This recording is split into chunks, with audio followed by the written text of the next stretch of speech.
ఇప్పుడు చెప్తున్నాను, నేను మనస్ఫూర్తిగా చెప్తున్నాను, నేను నిన్ను పెళ్లి చేసుకోవాలనుకుంటున్నాను.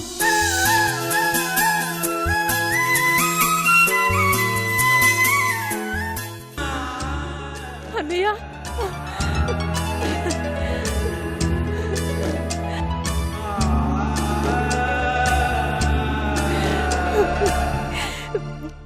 ఎన్నేళ్ళయిందన్నయ్య నిన్ను చూసి.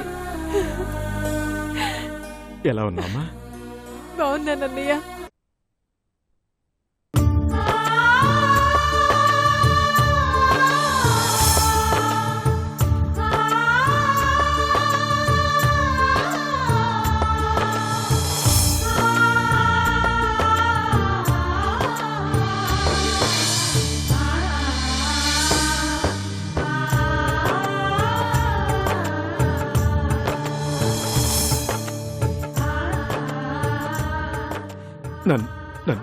నన్ను క్షమించండి నాన్న.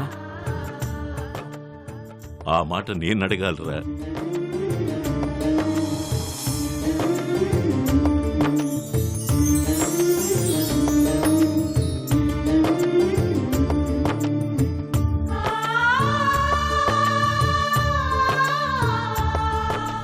ఇరవై 22 ఏళ్ళు నువ్వు నా వల్ల నరకం అనుభవించావురా.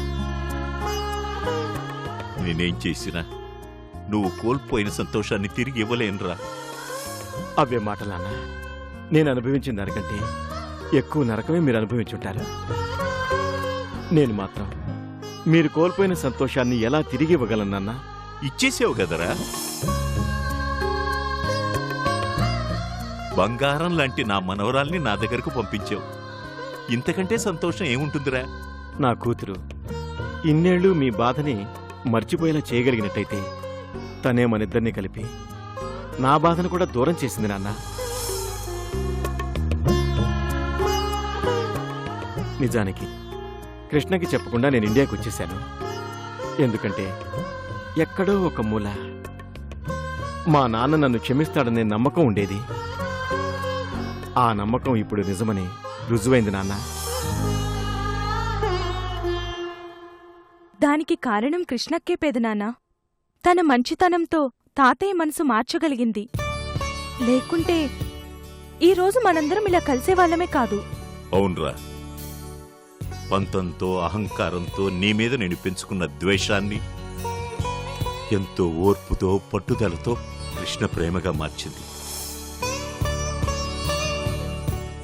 ఆ రోజు నువ్వు తప్పు చేశావని కేవలం నా వైపు నుంచే ఆలోచించాను. కానీ పెద్ద మనసుతో నీ మనసు కష్టపెట్టకూడదు అన్న ఆలోచన నాకు వచ్చుంటే ఇంత దూరం వచ్చేది కాదురా. కానీ ఇంత చిన్న వయసులోనే కృష్ణకి మాత్రం చాలా పెద్ద మనసు ఇచ్చాడురా దేవుడు. నాకు తెలియకుండా నా చుట్టూ ఉన్న సమస్యలన్నింటినీ తనొక్కతే ఎదుర్కొని నాకే చిన్న కష్టమూ కలగకుండా తనే పరిష్కరించిందిరా. తను తీసుకున్న ప్రతి నిర్ణయాన్ని నేను తప్పు పట్టేవాణ్ణి. నన్ను ఎదిరించడానికే అవన్నీ చేస్తుందని అపోహపడేవాణ్ణి. ప్రతిసారి నన్ను నా కుటుంబాన్ని కాపాడడానికే తను అలా చేసిందని తెలుసుకోలేకపోయాను. నా పెంపకంలోనే తప్పుందని చాలాసార్లు బాధపడ్డాను. కానీ నా పెంపకంలోనే కృష్ణ ఉన్నత విలువలతో పెరిగిందని ఈ రోజుకి గానీ అర్థం కాలేదు. నాన్న, మేం మాత్రమే మీకు దూరంగా ఉన్నా నాన్న. కానీ మా మనసుల్లో ఎప్పుడూ మీరే ఉన్నారు. అందుకే కృష్ణకి మీరంటే అంత ప్రేమ. ఎలాగైనా మీ మనసు మారుస్తానని పట్టుదలతో ఇక్కడికొచ్చింది. అనుకున్నది సాధించింది. ఎంతైనా నీ కూతురు గ్రేట్ పెదనాన్న. మీ పేరు చెప్తేనే మండిపడే తాతయ్య గారే మీరెప్పుడొస్తారని వెయిట్ చేసేలా చేసింది. అమ్మా, కృష్ణంటే ఏమనుకున్నావమ్మా? నా కూతురు. నీ కూతురు కాదురా, నా మనవరాలు.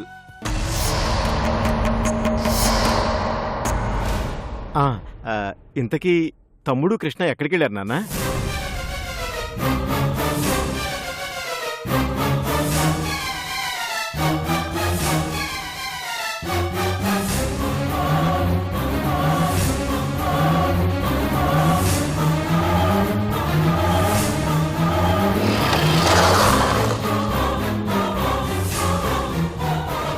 అదిగో నా బంగారు తల్లి వచ్చేసినట్టుందిరా.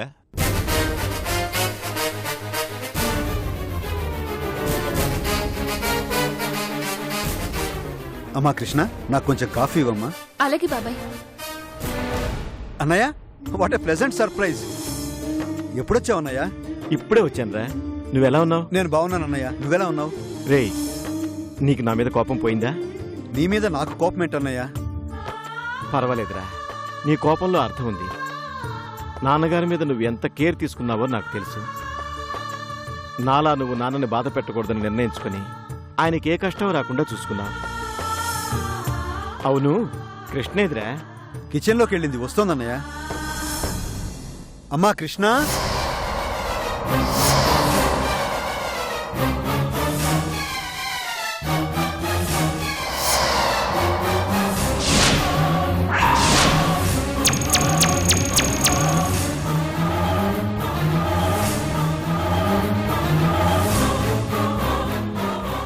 కృష్ణేదిరా? ఏంటి పెద్దనాన్న, మీ నాన్ని చూసిన సంతోషంలో కూతుర్ని మర్చిపోయావా ఏంటి? ఎదురుగా పెట్టుకుని నా కూతురేదంటున్నా? ఏంటక్క, పెద్దనాన్ని చూసి సంతోషపడాల్సింది పోయి ఆలోచిస్తావేంటి? తనకి చెప్పకుండా నువ్వు ఇండియాకు వచ్చేసావు కదా, అందుకే నా మనవరాలకి నీ మీద కోపం వచ్చినట్టుందిరా. ఏం మనవరాలా? మాట్లాడవేంటి కృష్ణ? బాబాయ్, ఎవరు నాన్న ఈ అమ్మాయి? అందరూ ఈ అమ్మాయిని కృష్ణ అంటున్నారేంటి?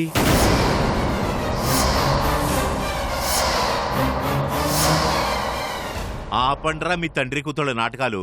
మమ్మల్ని ఆట పట్టించడానికేగా. ఆట పట్టేతను కాదు నాన్నగారు, నేను నిజమే చెప్తున్నాను. ఈ అమ్మాయి నా కూతురు కాదు. అమ్మా, ఎవరమ్మా నువ్వు? వీళ్ళందరూ నిన్ను కృష్ణ అంటున్నారేంటి? అసలు నా కూతురు ఎక్కడా? నాకేం అర్థం కావట్లేదు నాన్నగారు. మీరేమో తన్ని కృష్ణ అంటున్నారు, తనేమో అడిగితే తలదించుకుంటోంది. నా కూతురు ఎక్కడ నాన్నగారు? అరే, తనే కదరా కృష్ణ. మాట్లాడేవింటమ్మా నువ్వు? నాన్నగారు, తన పేరు కూడా కృష్ణ అయి ఉండొచ్చు, కానీ ఈ అమ్మాయి నా కూతురు కాదు.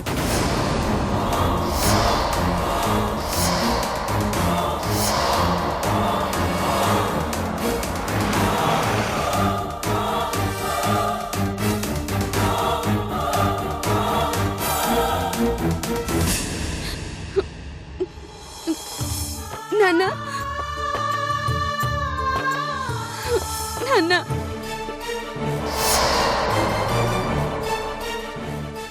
నాన్న, నా కూతురు కృష్ణ. నాకంతా అయోమయం గౌద్దిరా. అసలేం జరుగుతుంది? ఆ మాట నేను అడగాలి నాన్నగారు. అసలు ఏంటమ్మా ఇదంతా? కృష్ణ, ఎంత దూరం వచ్చాక దాచడం కరెక్ట్ కాదు. జరిగిందంతా చెప్పే. చెప్తాను అర్జున్, కానీ ఈ క్షణంలో ఎలా ఉన్నామో నిజం తెలిసిన తర్వాత కూడా అందరూ అలాగే ఉంటామని హామీ ఇస్తేనే చెప్తాను. ముందేం జరిగిందో చెప్పమ్మా. చెప్తాను తాతయ్య, కానీ నాకు మీరు మాట ఇవ్వాలి. సరే చెప్పు.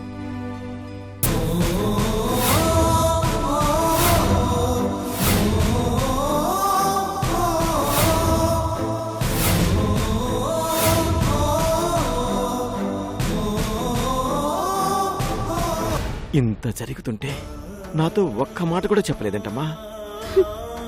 నేను చచ్చిపోయాననుకున్నావా? నేనే చావాలనుకున్నాను నాన్న, అందుకనే చెప్పలేదు. కానీ నాకు బ్రతికే అదృష్టం కళ్యాణి వల్ల కలిగింది.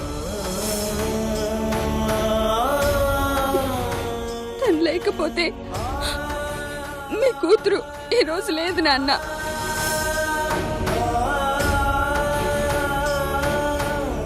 ఒక రకంగా చెప్పాలంటే నాకు పునర్జన్మనిచ్చిన తల్లి లాంటిది నాన్న.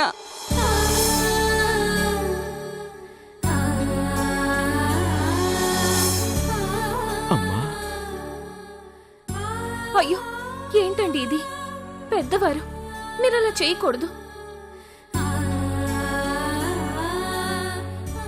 నన్ను క్షమించండి తాతయ్య. నేను మిమ్మల్ని మోసం చేశాను. కానీ మీ మనవరాల్ని మీకు దగ్గర చేయాలనే ఇలా చేశాను.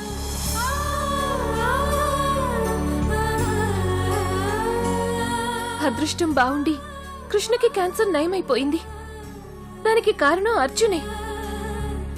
తనే ఎంతో కేర్ తీసుకుని కృష్ణకి జబ్ క్యూర్ అయ్యేలా చేశాడు. లేదు కళ్యాణి, దానికి కూడా నువ్వే కారణం. ఒక సంబంధమే లేని వ్యక్తి కోసం నువ్వు ఇంత చేయడానికి సిద్ధపడ్డావని తెలిసినప్పుడు ఒక డాక్టర్గా నా పేషెంట్ని ఎలాగైనా క్యూర్ చేయాలన్న పట్టుదల నాలో కలిగింది. నీలో ఉన్న విశ్వాసం తెలియకుండానే నాలో ఆత్మవిశ్వాసాన్ని పెంచింది. తాతయ్య, మీరు నిజంగా అదృష్టవంతులు. దూరమైన మీ కొడుకు మనవరాలతో పాటు ఆ దేవుడు ఇంకో మనవరాలను కూడా మీకిచ్చాడు. నిజం అర్జున్, సొంత మనవరాల్ని నేనే అయినా కళ్యాణే ఈ కుటుంబానికి దగ్గరైంది. మనందరితో పాటు కళ్యాణి కూడా ఉండాల్సిందే. దీనికి తాతయ్య కూడా ఒప్పుకోవాల్సిందే. కానీ నేను ఒప్పుకోను కృష్ణ. ఏమ్మా, ఈ తాతయ్యతో ఉండడం నీకు ఇష్టం లేదా? నన్ను వదిలి వెళ్ళిపోతావా? మిమ్మల్ని వదిలి నేనెక్కడికి వెళ్తాను తాతయ్య? అప్పుడప్పుడు మిమ్మల్ని చూడ్డానికి వస్తాను కదా. అప్పుడప్పుడు కాదు, ఎప్పుడు మాతోనే ఉండాలి. మమ్మల్ని కాదని నువ్వు ఈ గడప దాటి వెళ్ళడానికి వీల్లేదు. అమ్మా కృష్ణ, నువ్వు మాతోనే ఉండిపో అమ్మా. బాబాయ్, కృష్ణ నేను కాదు, తాను. నా పేరు కళ్యాణి. లేదమ్మా, మాకెప్పుడు నువ్వు కృష్ణవే అమ్మా. అవును, బావగారు చెప్పింది నిజమే. నువ్వెప్పటికీ మా కృష్ణవే. నువ్వు వెళ్ళటానికి వీల్లేదంతే. లేదు పిన్ని, మీకు నా మీద ఎంత అభిమానం ఉన్నా నేను ఈ ఇంటికి చుట్టం చూపుగా రావడమే కరెక్ట్.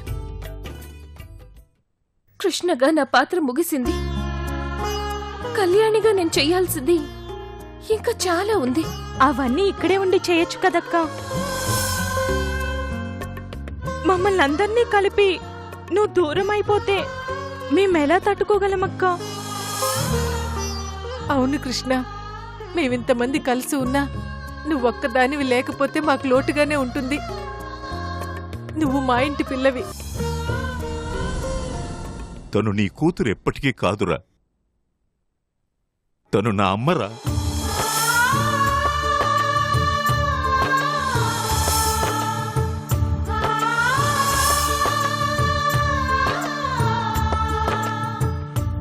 నన్ను వదిలి వెళ్ళిపోతావా అమ్మా? అయ్యో తాతయ్య, మీరలా మాట్లాడకండి. నేను తట్టుకోలేను. ఇన్ని రోజులు కృష్ణ వాళ్ళ నాన్న మీ దగ్గరికి రావాలని ఎంతగా ఎదురు చూశారో నా కోసం. మా అమ్మ నాన్న కూడా అలాగే ఎదురు చూస్తూ ఉంటారు. నిజానికి నేను ఇంటికి తిరిగి వెళ్ళకూడదు అనుకున్నాను తాతయ్య. కానీ మనుషులు దూరం అయితే ఎంత బాధగా ఉంటుందో, ఆ బాధతో వాళ్ళు ఎంత నరకం అనుభవిస్తారో నాకిక్కడికొచ్చాకే తెలిసింది తాతయ్య.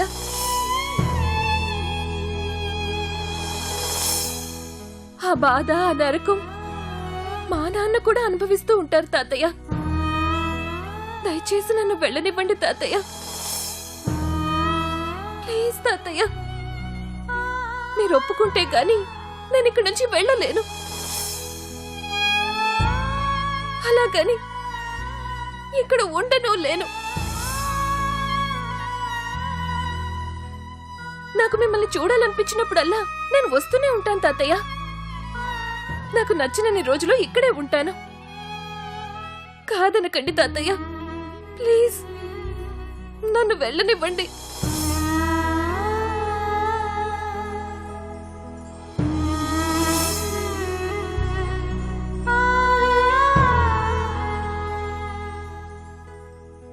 తాతయ్య ప్లీజ్ అర్థం చేసుకోండి తాతయ్య.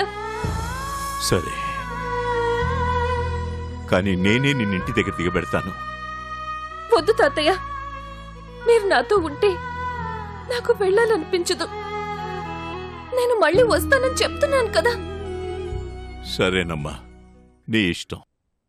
కానీ తప్పకుండా వస్తూ ఉండాలి. వస్తాను తాతయ్య, తప్పకుండా వస్తాను. ఉమ్. బాబాయ్ వస్తాను. పిన్ని వెళ్ళొస్తాను.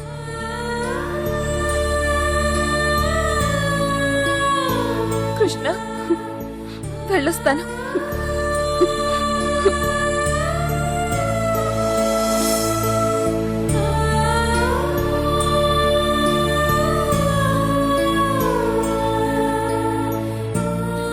అత్తయ్య వెళ్ళొస్తాను.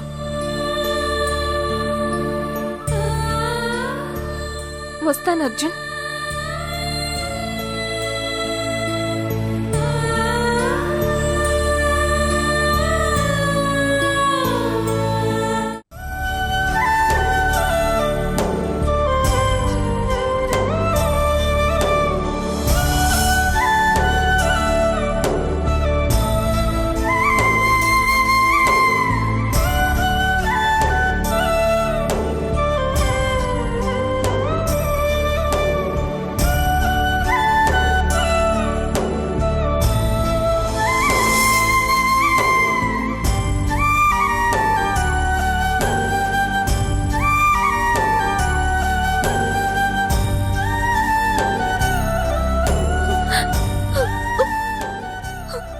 వెళ్ళొస్తాను తాతయ్య.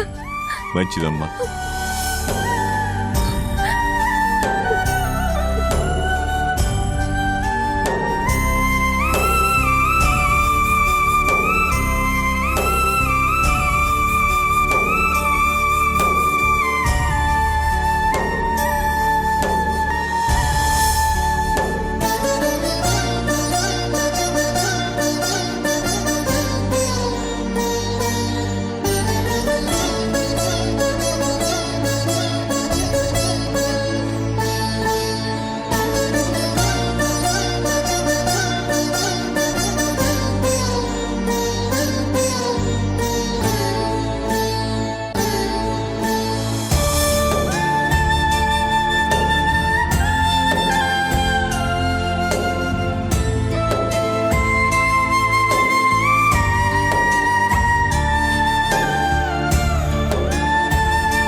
నువ్వెక్కడున్నావో తెలుసుకోలేననుకుంటున్నావా కళ్యాణి?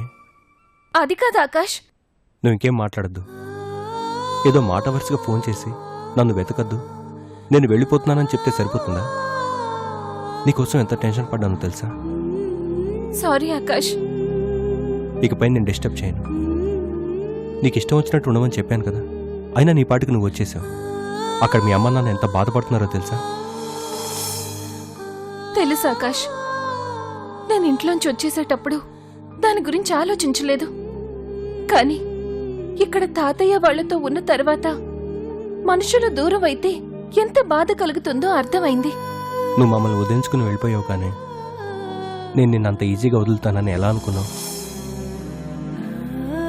నువ్వు ఇక్కడికి వచ్చిన కొద్ది రోజుల్లోనే నువ్వు ఇక్కడ ఉన్నావని తెలిసిపోయింది. ఎందుకున్నావు కూడా తెలుసుకున్నాను. నువ్వు చేస్తోంది మంచి పని కాబట్టి నిన్ను డిస్టర్బ్ చేయాలనిపించలేదు. చూసావా, నువ్వు ఒంటరిగా ఉండటం ఆ దేవుడికి కూడా ఇష్టం లేదు. అందుకే నీకు కృష్ణని జత చేశాడు. కృష్ణతో పాటు ఒక ఫ్యామిలీని ముడిపెట్టాడు. ఒంటరి ప్రయాణం కరెక్ట్ కాదు కళ్యాణి, తోడు ఖచ్చితంగా ఉండాలి. చూసావా, నువ్వు మళ్ళీ మొదటికే వచ్చావు. ఈ భయంతోనే నేను మీకు దూరంగా ఉండాలనుకున్నాను. తప్పుగా అర్థం చేసుకున్నావు కళ్యాణి. తోడంటే కలిసి ఉంటాం కాదు, అండగా ఉండటం.